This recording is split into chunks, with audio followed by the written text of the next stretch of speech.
Is that what that was for? Good clap, Kurt. That was a good. The first one was a little I'd better. say but if that you was need good. to borrow something, should let be me good. know. I should be good, but So is that your first suppressor then? Yeah. Nice. Yeah. What'd you get? I don't know. Cheapest one they had. Yeah, that's not all bad. I found out the high dollar ones that I bought when they first come out. Man, I should have waited a little bit because I was.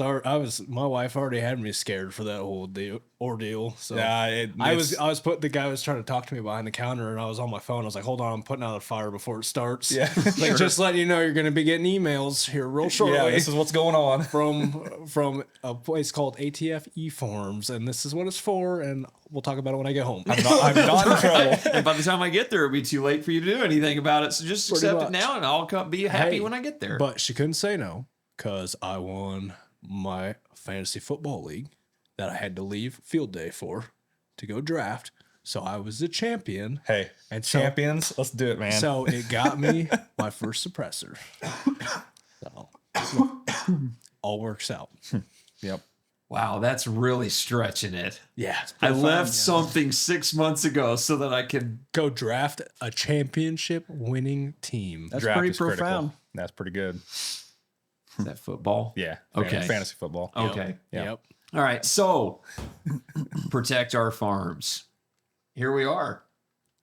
We didn't even collaborate the hoodie colors whatsoever. Yeah, If but you good. just listen to audio, you won't have a clue anyway. Yep. But we got the Nebraska guys over here, and we got the Kansas guys over here only because of the mic situation here. Yep. But anyway, Kirk, we're good and all? Sweet.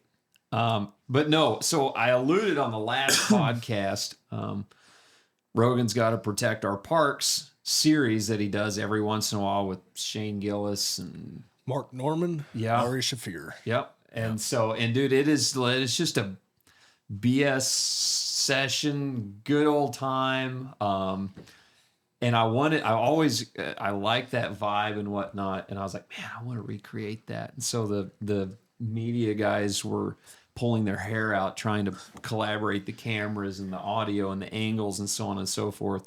But I wanted to recreate that. I don't know. Ethan's here. Ethan's, it was a fun weekend. You guys are coming down for something else this weekend, but I was like, hey, this would be a cool opportunity to try to do this. And Yeah, we're thanks here. for having us. Oh yeah, absolutely. But we want to talk about these are not planned. These podcasts are not planned, not scripted. It's like hit the button. We have no schedule. Yeah, we talk about meteor rocks, which don't let me forget to show you the meteor rock before you leave. My grandpa found. But anyway, so we're talking about white corn. Yep. I don't know anything about white corn. I mean, it's corn. It's white. And it's white. What do you do with white corn? Roll. Tortilla chips. Oh, tortilla. Right? Okay, that's Dude, what- walk me Tostitos. through. What's different? Do you treat it different? We didn't know anything about it either until last year or 2 years ago, first year we grew it. But we have a really good market, Jake and I do, only 10 miles down the road of just a co-op has a market for white corn. And, in Do they today's... mill it there? They rail it. Load it on a train. Yeah, Get they it out rail of it. there. I think Yeah. most of it goes down to Mexico. Okay. But, just in the economy we're in, just trying to figure out different things. And the first year we did it, we got a $1.25 positive basis. Wow. Was there a yield lag? A little.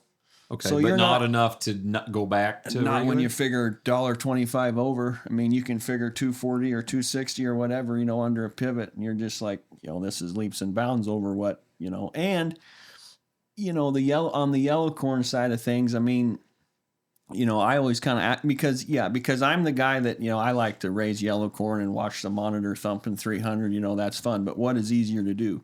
Is it easier to just grow 225 or 230 white corn, or hit the 275 yellow? What's easier to do? With $1 some premium. Yeah. And, I don't have to haul the white corn as far, so yeah, we're playing around with it. This your Let's first say- year for it? No, we're on year 3 now. It'd be my first year. I'd Okay. say the only downfall is it with our market It's the buyer's call. Yep. You get told when to haul it. Yep. You don't get to, it's not like, You hey, I'm can't going to just- sell 10,000 bushels in February. It's, Yep. nope. Hey, got a white corn train coming. We need you to haul this week. Wow. That's how we tell you to quit hauling. The other caveat is the plus basis is based off the December board. So if they don't call you till June or July, guess what you just lost? You lost the carry in the market. Yep. Okay. Does that make sense? So you earn a little bit of the premium, but it's fun to play around with. You treat it the same. Sure. You're a little more prone to a disease. It doesn't stand quite as well. I mean, the genetics in white corn are not what they are in yellow corn, but it's just another thing to kind of, it's kind of a specialty crop. It's just another thing to try to play around with and try to get more return. Combining it, same thing. You just Same thing. Same setting, just roll. Just Now, got to make this- sure you're cleaned out. Yeah. And you got to have space for it. Yeah. Right. So this year we're going to try drying white corn Okay. because on our farm, we believe, phantom yield, whatever, that's legit. But you can't dry white corn like you would yellow corn. You got to do it really slowly and really on, slower heat. You got to be a little bit more delicate. Yeah, with you it. got to be Yep. really delicate with it. Crack or Yes. Yep. Okay. Yes. So yeah, we're going to try drying it this year. So that'll be a new experience. But, Yep. So That is neat. So white corn, you got to have a place to store it, right. and you got to be ready to haul it when they need it. Yep. Yeah. So if you're not set up with those things, Yeah. don't even. Yeah. Right. Right. Interesting. And you probably want it underwater. Yeah. Irrigation. sure. Yeah. So when you contract, do you contract that out? How does it? A lot of it, yeah. Okay. A lot of it. Like, do they that's- say, or I mean, you say, hey, I'm going to raise this corn. Insurance the same? Yeah. Okay. Yeah. I was going to say, because on insurance, they don't make you Well- specify number 2 yellow. You just It's corn. it's corn. It's corn. It's corn. Yep. Sure. I wouldn't go brag about it. Yeah. Yeah. It's one of those things. Don't ask. They didn't ask. Yeah, they don't didn't ask, ask, don't don't tell. Yeah. Yep. What was I going to say? Anything else about white corn? That pretty well covered. I was going to ask the management, but I think we covered that already. So Yep. yeah. So we're going to play around with some things this year as far as just drying it and stuff. But yeah, as far as really the fertility and all that, it's kind of the same. Okay. And you can't have a side by side, obviously. You got to No. keep it separate. So you just got to go with what you have. If anything, honestly, on some of our white corn fields, I'm probably going to do less, just because I know that it does not have Have the the top end. Yes, it doesn't have the top that some of my yellow corn does. Sure. So yeah, we're still going to try to aim There's for a little 250. margin there too. We are. We're going to try to Reduce aim for that inputs. 250, 260 on some good farms, but I'm not going to just pull the stops out and, I think everything we're seeing back home right now is all plus 75 cents. Yeah. That's kind of that's what kind we of where locked the in. market's at. Yeah, right that's what we now. locked in for 25. Which really, if you're really comparing it, you don't get an even basis most of the time for your yellow corn. It's, you get a minus figure basis, minus so you're 30 or 20. We're talking Right. a dollar so swing. that's a dollar from swing, yellow. because it's 100%. so yeah. So you're we're 75 over for white corn. over the Yeah, December over the board. market. Yep, Sure. Over the December. I think 25 under on yellow. Yeah. So we got to haul some white corn in December, and I think I hoping to get a phone call here in the end of February, 1st of March, that we'll get a haul most of the rest of what we got. Now, is there a certain point where, like, surely they can't store it indefinitely on you? Like, hey, I got to have my bins clean by August 1st. They can do whatever they want. Really? Yeah, it's buyer's call. Yep. Does that feel risky? Yeah, sometimes it's kind of sucky. Okay. I mean, we don't just only have white corn. right. Now, I have a couple buddies that do. They just only grow white corn. That's it. Interesting. But then the co-op also knows that. So then you get a little seniority too, because, they'll work with you. Okay. Gotcha. Fascinating. That's Atchison, they take white corn. okay. I'm not sure how far that is from Really here. ain't that but- far of a drive. 2 hours at most. I mean, Yep. I've been through Atchison several times, but yeah, it ain't a bad drive. Yeah, they take white corn. Want to do it next year? No. I don't. We were talking I'll let about you know how it goes. Yeah. we were talking about grain bins Yep. the We other were day. the other day. And yeah. I told Heathman I was starting to ponder grain bins. And he's like, why? Or, what are you doing? Like, this isn't you. Yeah. Oh, y'all right. Yeah. good We point. love grain bins. Yeah. Well, I mean, I would say the past few years really burnt guys. Yeah, on they the haven't bins. paid. I mean, they Yeah. just haven't. I mean, it's post-COVID market's been Yeah. strange. I mean, it's The last few years, you should it's have been just the sold it off highest the it could combine. be. Mm-hmm. Yeah, at harvest time. Absolutely. And then it just trickled down in the winter. And it's like, so I stored all this thinking the market was going to work towards past trends, and all I Sure. did was delay losing money. A lot Yeah. of for us, it's just harvest efficiency. Yeah. yeah, Yeah. I mean, for sometimes that's worth 2 guys of manpower. sure. We can haul 5-6 miles from home. We can roll home, in the truck. One guy, we have pretty good sized dump pit. You just let a whole load go and you leave. You know, for us, it's just harvest efficiency. Yeah. Well, and I mean, like I said in the last podcast, the only reason I have beans in a bin is because there was no place to unload last fall at the end of bean harvest. Yep. What would you say is the number one thing that bins has allowed you? I mean, you say obviously harvest efficiency, but because I mean, I don't really have bins. You know, you got some, you guys have some bins in different areas. Yep. But I mean, an actual bin site, you know, how has that benefited your operation, or are there other areas it's benefited your operation? You know, we don't sell bins. No one in here sells bins. Right. So it's nothing. It's like, what's the good, the bad, and the ugly? For me, I grew up with it. I mean, our bin site, my dad and grandpa, we have a bin site that's been built over 35 or 40 years. And if you come to our place, it's just a complete cluster. It wasn't just a thing where you wrote a $2 million check and waved a wand and poof, there it is. Ours is just kind of, You add a bin here, add a bin there. what and you if could got- afford to do at the here time. Yep. And that's just what we got. That's how So a lot of ours are too. I kind of just grew up with it. So Something you said on a podcast with Johnny is, you know, a bad marketing plan is using a bin as your bank account. Yeah. Right. I You need talked about money, that. so I'm going to sell corn. So having the bins allows you to not put yourself in. You can put yourself in that situation, but it also gives you the power to market It the does. entire year because you know I'm going to have X amount of storage in the fall. Sure. right. I can sell right now in March of 2025 and not move it till March of 2026 because I know I'm going to have that corn, so I can sell it on next year's March board, get the best price possible, and know I can haul it then. It's not going or to even cost the you white extra. corn, back Or to the that. white- It Sure, allows the specialty white corn. market. Yep. Yep. Yep. Yep. Yep. Are there other specialty markets? I guess anyone here at the table has entertained. I mean, obviously there's organic. That's yeah. Yeah. I mean, I haven't. We But haven't entertained that. yeah, I don't know. Wheat, we're trying wheat too, just like Jake said in the last one. There you go. In 25, we'll have some irrigated wheat. Really? Yep. Okay. How long has it been since you guys have raised wheat? Obviously, you did last year. Yep. But before that, Since about 2008. really? Been a long time. Ron's last year, with Ron being my father-in-law. Captain. Yeah, Captain. Last year, raising wheat was me and Chelsea's senior year of high school. So it'd have been our second or third year dating. Second year. So 2014 was the last year we had wheat. 10 years Yep. from last year. For us, the last few years, well, Jake knows, we've just been super, super dry. Yeah. And where we live is like right on the line. Every year, the past 4 years, I bet 10 miles east of us, their dryland corn, probably over the 5-year average, is 40, 50 bushels better than just where we are. That's just the way it is. So growing wheat, it's a cheaper crop to grow.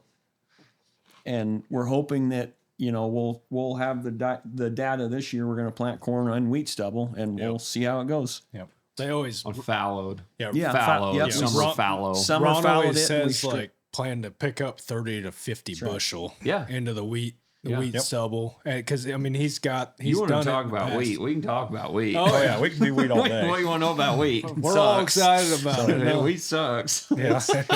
Every It year, did, it did not last year. No. No, it was fun to grow But- wheat. It's fun to mess with something new. I planted wheat on the farm that I own, and so it's bound to fail this year. yeah. It's bound. I love the optimism. Me too. I was telling Yeah. you on the way down, I've owned that farm for 3 years where I'm going to live, and it's been drought crops every year since. Every single year. Every single year. Well, So, but if you're going to lose a crop, wheat's the cheapest one to lose. there Yep. we go. And you can always do something after. There we go. I don't know Yeah, about that's double right. crop for you Forage guys. crop. We can try it, Yeah. on that irrigated field. I would entertain it. It's just a pond pivot, so it's kind Yeah, of if your pond's full, limited. slap some beans. it's in it and glorified go. dry land is what we call it. Yeah. Okay. So it'll just be a game time decision. Yep. Gotcha. All right, real quick on that maturity for your soybeans. What if you guys were to double crop? What maturity of soybeans would you follow up Full with? season, Full season. Like what's full season for you? 3.9, 3.9. 3.7. Okay, I was gonna say we got to make sure we get that right. Okay, all right. Well, I don't even plant double crops that short. I Well- would say every soybean that gets put in our area ranges from 2.7 to 3.9. That's about as high as you get. You don't have four. You don't do fours. there's some I planted 4Os. some this year, Yep. Okay. but they weren't any better Yeah, than the. just made the season that much longer. Yeah, I was probably. irrigating until September 20th, I think. Like, Yeah. I don't think I'm going to combine these till Christmas, you know. The but- reason I ask, like this year is my first year. I've been helping Dad for a long time. We've been in the 4.7 to 4.9 range. Wow. And that's where we're at. Yeah. I dabbled in some 4.3s a couple years ago, and I liked it. And I did some 4.1s. I'm like, man, this is all right. Well, There's a couple really good 4-1 numbers. it's just 4-2s. It's just all perspective, Yeah. right? Because my in-laws farm in North Dakota, and they plant beans that are grouped 000s. I've always wanted to try just Triple an zeros. acreage. I know, like Just like throw a some triple four, zeros like out 4 there. passes of like a point Just to something. see what happens. I just want to see what it Cut does. this sucker in June. I mean, Yeah. they may not get higher than this red solo cup, you know. Yeah. It just, yeah. But here's the thing: you watch these guys in Minnesota. I watch the Millennial Farmer. Yep. I like Zach. I've never met Zach. I hope I get to meet him someday. But he's planting beans, not that far from when I am, right. and he's cutting beans, not that Yeah. far from when I am. Same in North Dakota. How does a It- triple? Yep. How does a Yeah. point something and a 4.9 Yeah. have this? Is that just It's all just daylight. sunlight Yep, daylight. and It's heat just units? sunlight, daylight. Sunlight and heat units. It's got to be. Yeah. So After this- the summer solstice. I think. Okay, seed guys. Yeah, let's hear it. Let's roll with it. when I was in college in Beatrice, we lived in a duplex, whatever. So outside of town, there was this little bean field next to the industrial plant, and there's little street lights. Street lights. And there's always a little half circle about like this little cutout here that would stay green. It never matured. Yep. Because they were just always had light. It never got night day. Maybe everybody else knows that, and that, you know. So the It's neat to see secret to that, though. high But yielding it's kinda cool. soybeans is stadium lights around your field. Is that what we're? And then just shut them off when No. you want them to. Well, soak because Do we they go don't in? mature. Hey, we could get a USDA loan for lights. Green lights. leave them Green off. energy. Green energy. green energy. baby. There It's you green go. Save the light. farm. That's right. Save Protect the our farm. farms. Protect our farms. Cheers, boys. Yes. So leave them off until you start setting pods, flowering. Right. Kick them on. Okay, come on. Let it cook. Let it cook. When you're ready for them to start dying down, back off. I'm curious to see if the yield advantage is like they're raising 70 bushel beans up in Minnesota. Oh yeah. Yeah. With a triple O. What if we plant a triple O down here, Right. run your grow lights like we're talking? It's just bam. like you said. This is so turning into a Rogan podcast. Our grow lights on our plants. But it just, I was listening to the last podcast. You just have to observe. yeah. When you're driving by and driving your pickup, you're like, those beans under those lights, they never mature. They just stay green. It's just, but it's, you're right. When you just have to watch the environment around. I mean, things are going to tell you what they want. Yeah. Yeah. You Oh, just yeah. have to be paying attention. See, I think The best thing to see in your field, someone once told me, is your shadow. Yeah. Yeah, I like no, that. what's the saying? best fertilizer for a plant is Is a a farmer's farmer's footprints in the Yeah. field. That's right. Yeah. I mean, thing is, my tough thing for irrigation is knowing when to turn that pivot on, especially if you're in tighter water restriction areas. We don't have pivots, Right. but I've been around guys' farms enough now that I've, climbed on pivots, almost got killed by a rattlesnake on a pivot, things like that. That's a little blown out of proportion. It just sat there and looked Yeah. at me. Yep. But That'd be the next thing. knowing when to water, and there's a lot of tech coming out. Oh, yeah. So it's, No, I it's mean, a big controversial, in the water yeah. when your neighbor is across the road. That's Yeah. when you need When water. he turns his on, go turn yours on. Wow. But for Jake and I's area, it's coming. We're going to The be restrictions, restricted. they were flying the Yeah. They all last summer. They had the helicopters with the big. It's like a big hoop on it, and it monitors groundwater levels. I don't know how I feel about that. And they were flying everywhere last summer, Oh, yeah. and it's like you just had Snapchat, send it to Ethan, and I'll be like, water restrictions incoming. Here Yep. they come. Like this is step number one. Yep. But the first Measure thing, what we got. we're still going to be 4 years out or 5 because, we don't even have meters on everything now. No. Sure. It takes a little bit of time just to do that. And You're then, gonna have and then they got to have boots on the ground to try to police it all. I mean, I'm not saying we don't need it because we probably Yeah. do, but it's going to be interesting. Time will tell to see how that plays out. It comes back to that talk of it's my farm. Yeah.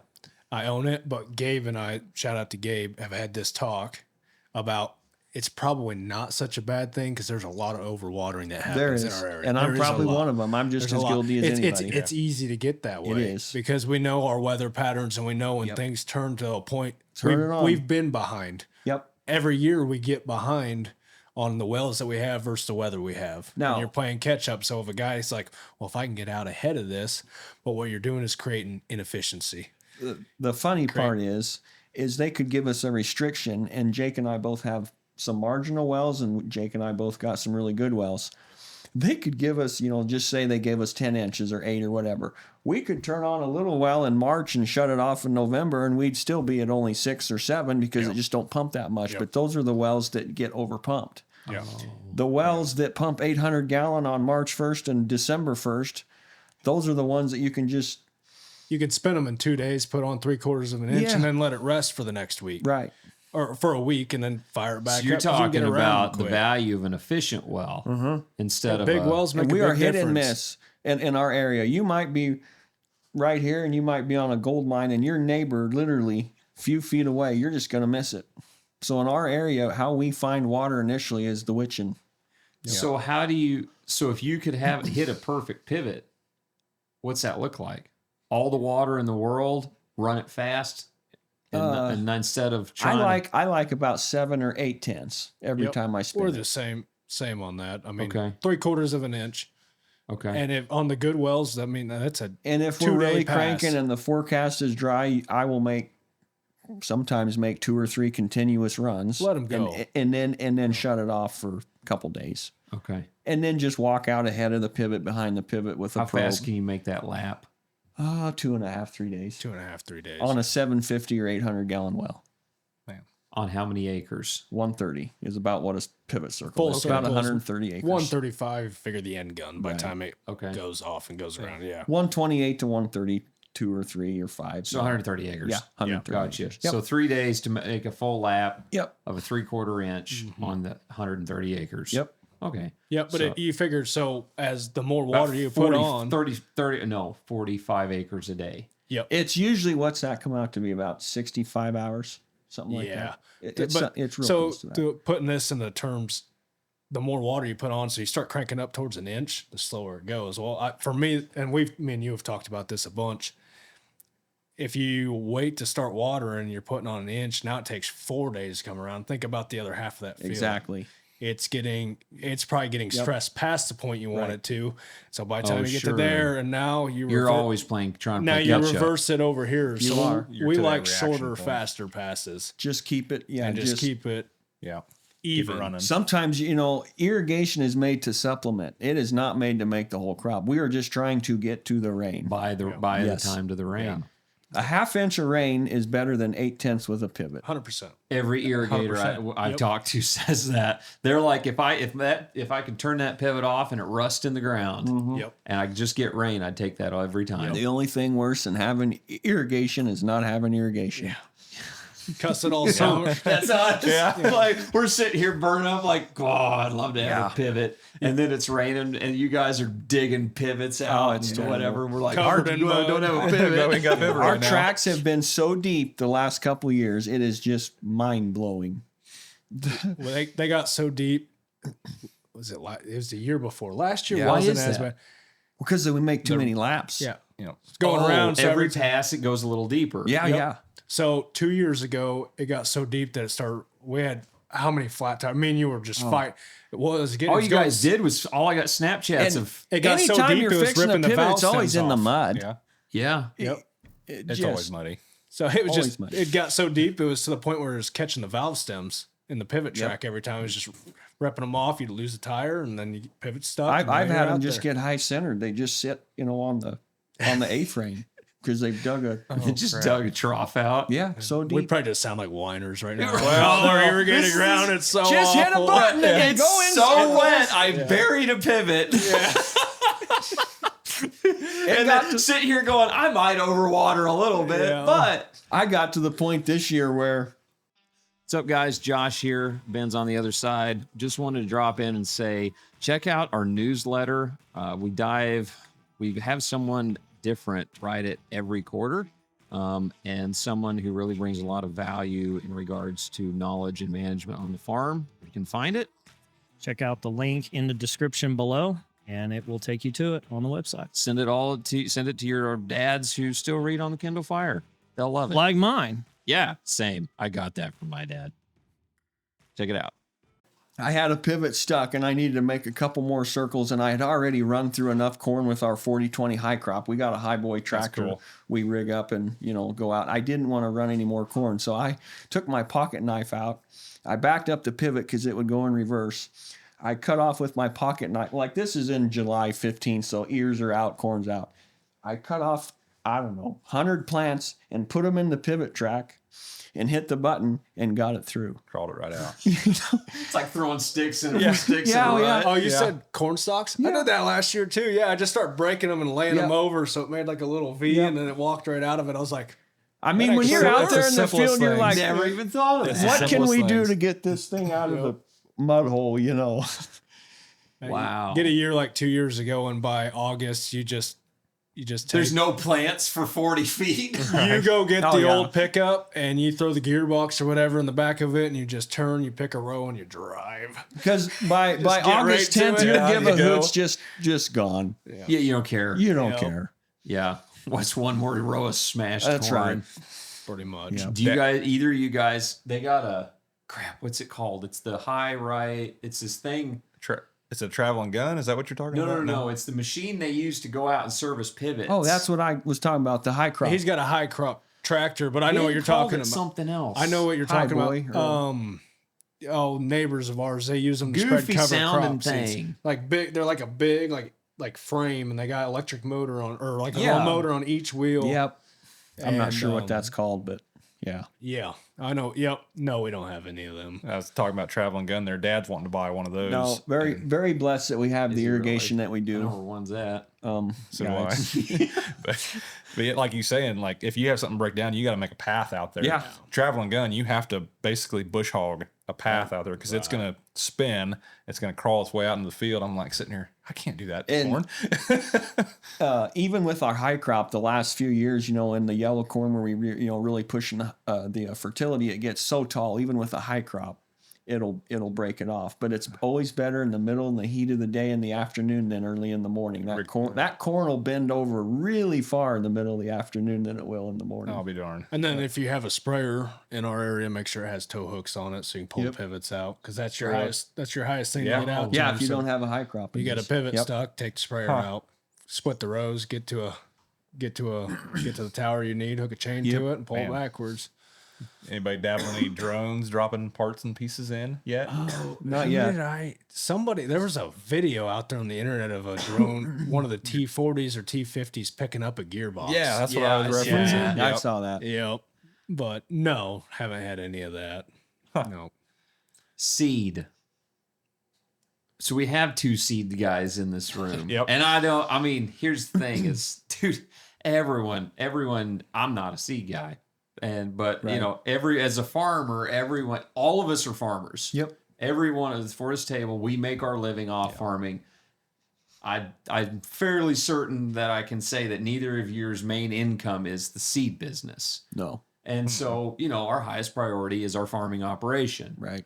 And so, you're a Taylor seedsman and you're a seeds guy, you're Asgrow, DeKalb. Yep. And so, it's, I don't know. I just want to talk about, I said this a little bit in the last podcast. All of us are in our 30s. We're all married with kids. Yep. We're at this stage of life where, I don't know, man. You and I talked about it. Yeah. Sun goes down, you kind of start to get tired. When we were younger, I don't want to say young guys because some guys will still They're single. call mad that you're still young. I know. Different stages of life. Yeah, different stages of life. We're not in our early 20s. We're not Bean, where there is no time to go to bed. If there's farming, I'll just farm all around the clock. That's what I used to do. Right. Being a single man, that's all you want to do. What Yeah. are you going to do? Yeah, you I'll go home to and bed, burn some whatever, midnight sit oil, there. and just do Exactly. something. I used to wake up in the morning to go to the gym at 4 a.m. and Ethan's lights would still be on out across the hill. It's still And I'd be farming. waving and be like, hey, buddy. So But I don't know. We're all at this point where I don't know. I think the young buck syndrome has worn off quite a bit. It's kind of like, all right, our perspective on life has changed a little bit. We now have someone that we're working. We now have children that we are working For. to leave a legacy for. How I don't know. And I don't know how that ties into seed business, but I was going to go to seed and then turn into legacy and all, because I was like, I hadn't clarified this, that we all farm. Well, we're all at the similar stage in life. And so I don't know, I just thought it'd be this podcast idea of saving our farms. We're at this, we're all in different positions on our operation where, different, someone, so-and-so's managing, someone's not, so-and-so has this much say, someone this has this much say, someone's, my dad's retired, so his dad's still farming, and so there's a very unique mix. None of our operations are the same by any means. A lot of different perspectives sitting at this table. There's a lot of different perspectives, but the mindset is very similar. Yeah. We have one common goal. We want to do good. Yeah, we want to leave well a with what we legacy for our children. Yep. You and I all of us have talked about that. I and the think it's importance. interesting for me, or any of us here really, our grandparents, that generation was the most successful generation in ag. I mean, right? Yeah. And then our dads helped grow that. And now most of us, I think, sitting here, it's here.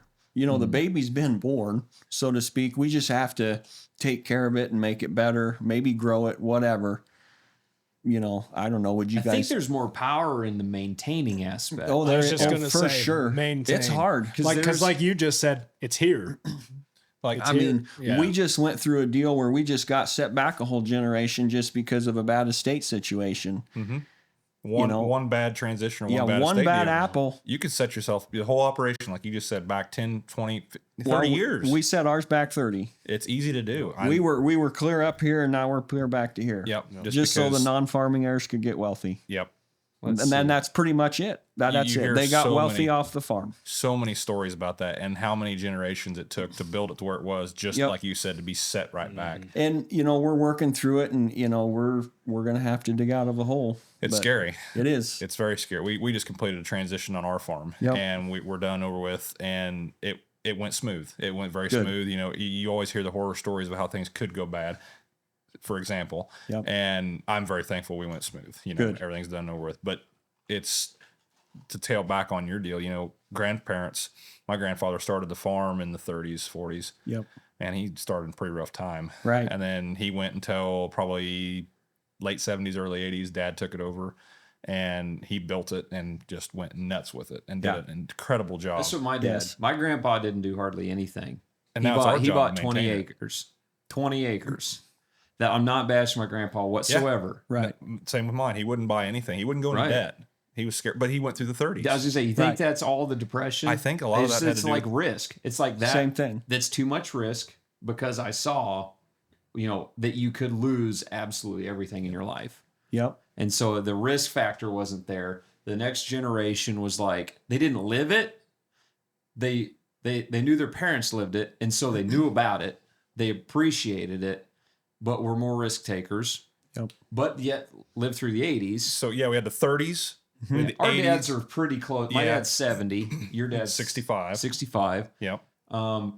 My dad watched farms go under. Yep. My dad bought a farm in the 80s and paid, I don't remember, close to 20% interest. And he's told me about that. It's scary. Yeah. And so Michael and I were talking about this. He's like, do you realize that was only 40 years ago? Right. So if it happens every 40 years, most people will experience that twice in a lifetime, once in a career. So something I saw this the other day. I wanted to read it. I follow Alex Hormozy on Instagram, and I really like a lot of his business principles, but I think it ties in really importantly that, a lot of us, the three of us were born in agriculture. You chose agriculture as because of opportunity from Chelsea's family. Yep. But it's a matter of, here's an operation. It was worked very hard to grow. People worked very hard to grow it, took risk, were successful, had failures along the way. I mean, I know, every operation, every business has failures. It's just how do you recover and not repeat? Right. And so I just screenshot this. And I told him, I'm going to read this. So how do we maintain what we have, grown, what we have received and grown, and then how do we pass that on so that it's an actual legacy? Because overseas, there are family farms that have been in families for hundreds of years, not 80 years, hundreds of years. And I'm like, man, what's the factor here? Why is that? Anyway, so it's no matter how rich you are, if you don't apply this principle, it doesn't matter. You can lose all of your wealth and everything you have worked for. Generational wealth is not created by assets, it's created by education. 90% of the time, by the third generation, we talked about that. The first generation earns it, the second one maintains it, the third one generally loses it. Yep. 90% of the time, by the third generation, the wealth is squandered. The reason is that they have never learned how to manage or create more wealth, let alone sustain the shared wealth.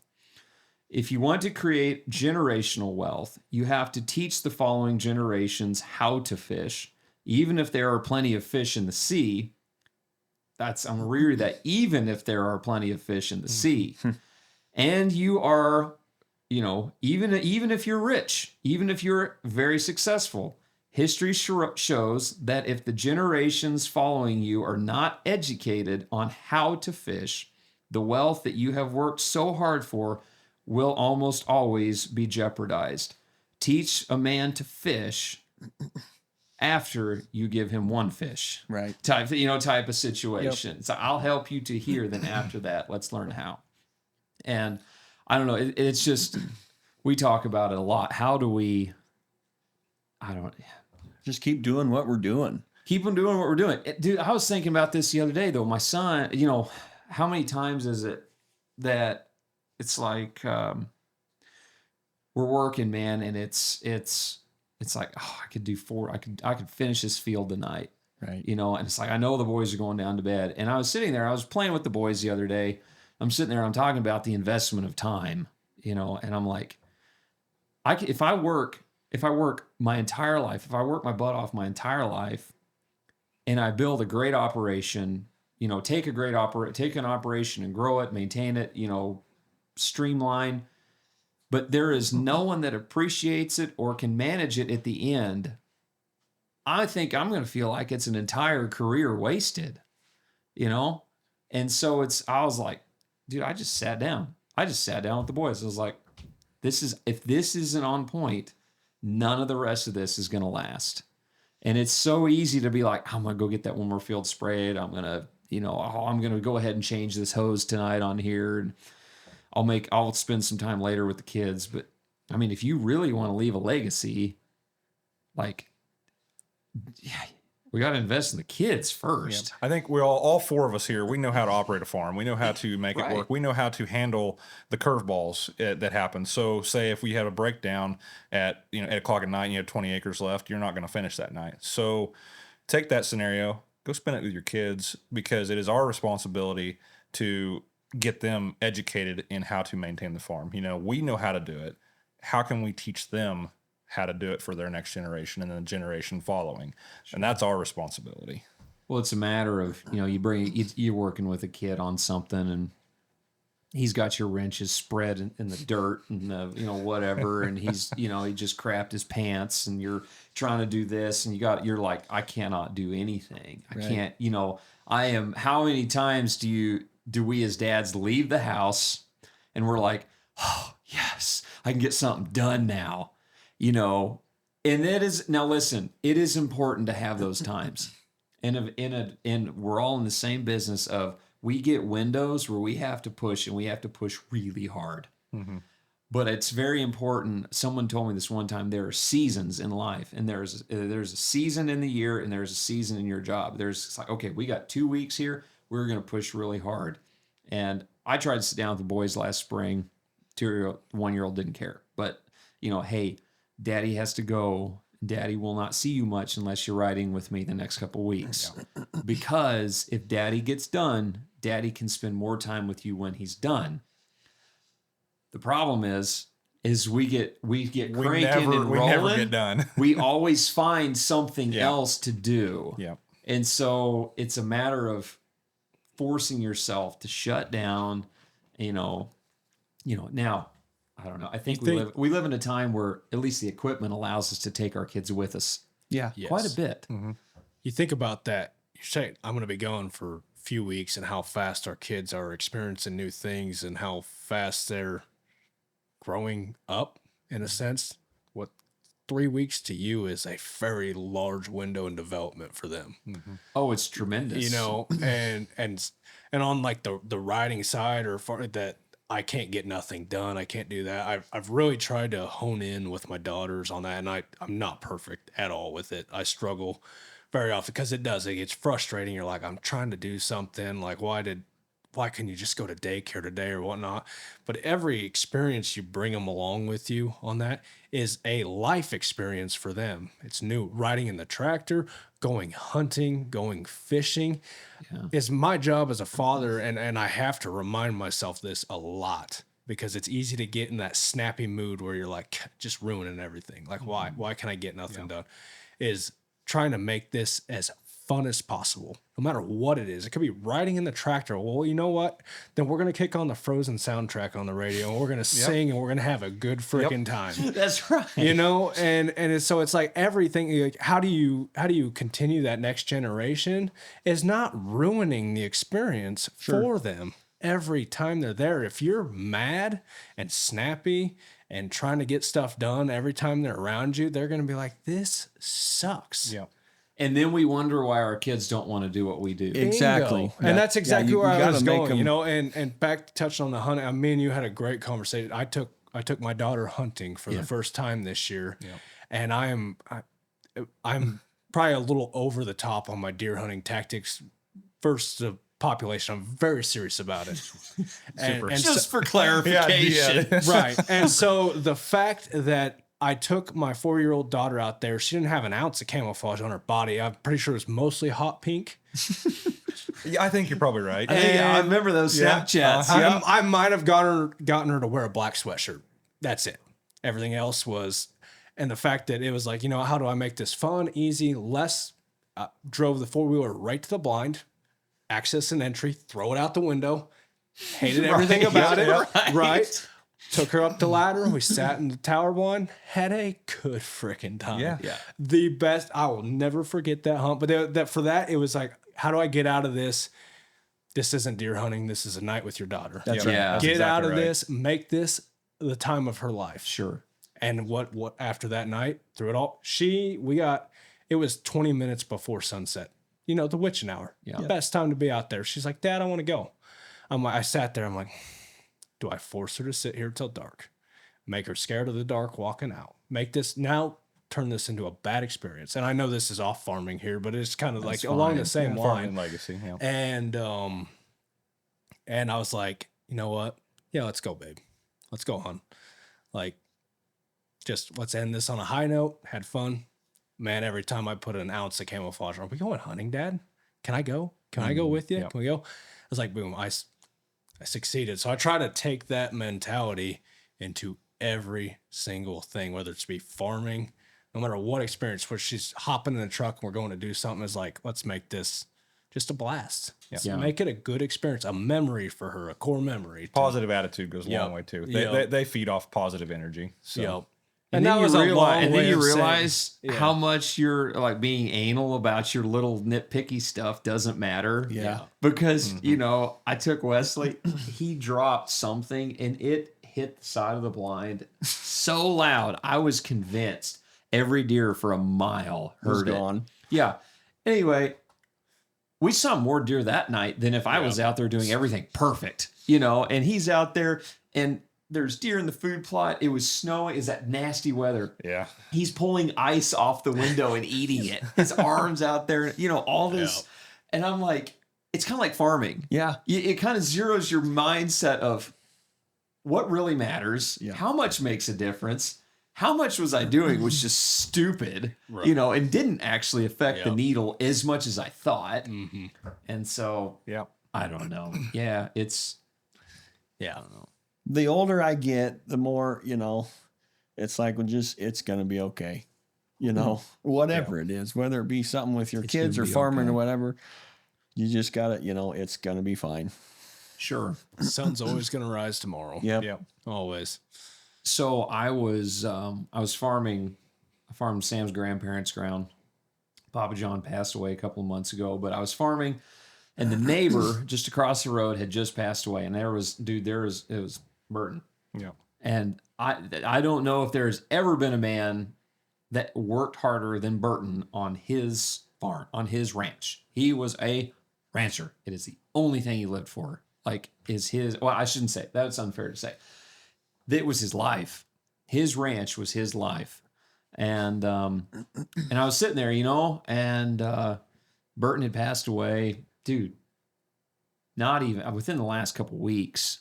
And I believe I was planting. I might have been harvest. I don't remember. I was doing something. I was planting or harvest on that farm.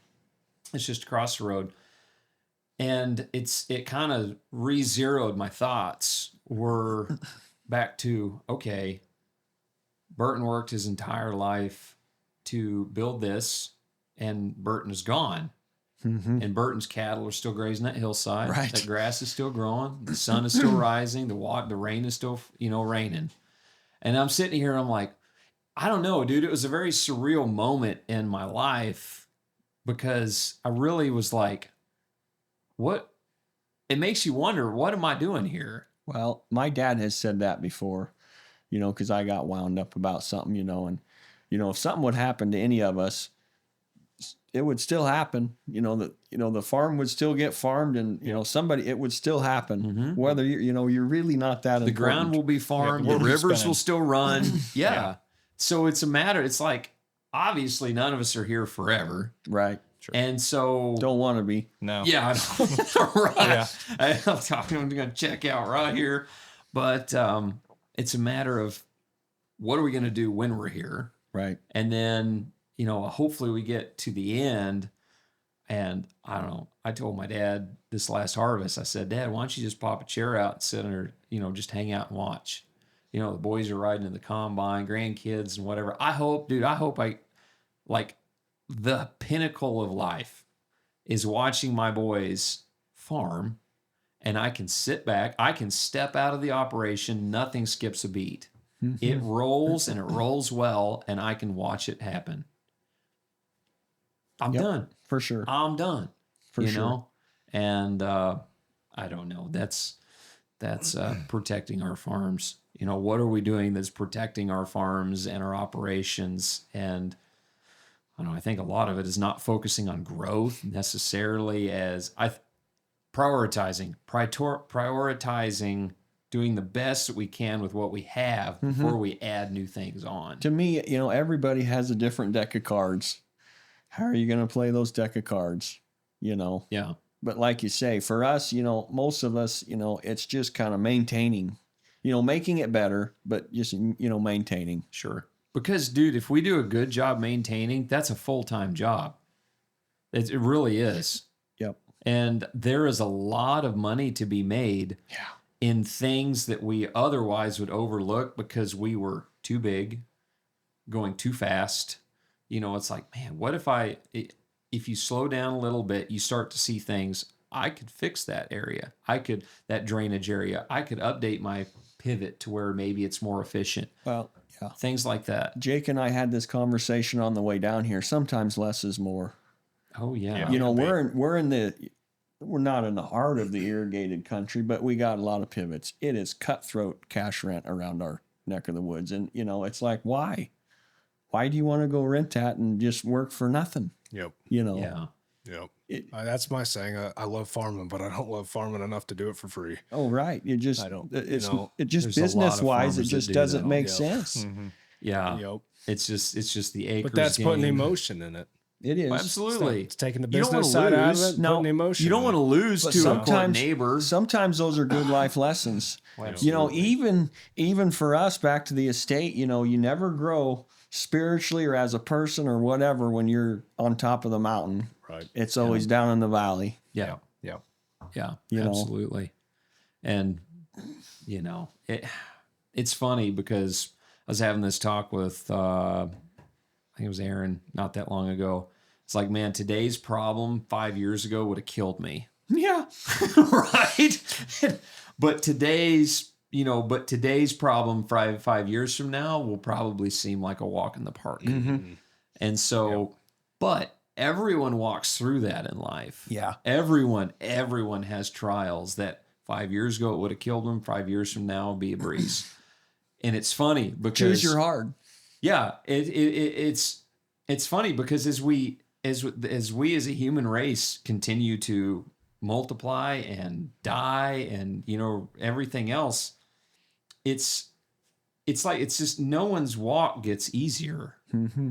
It doesn't. Everyone has to walk their own walk, and I don't know, man. It's part 2 of this is what would myself now tell myself 10 years ago if I could do that?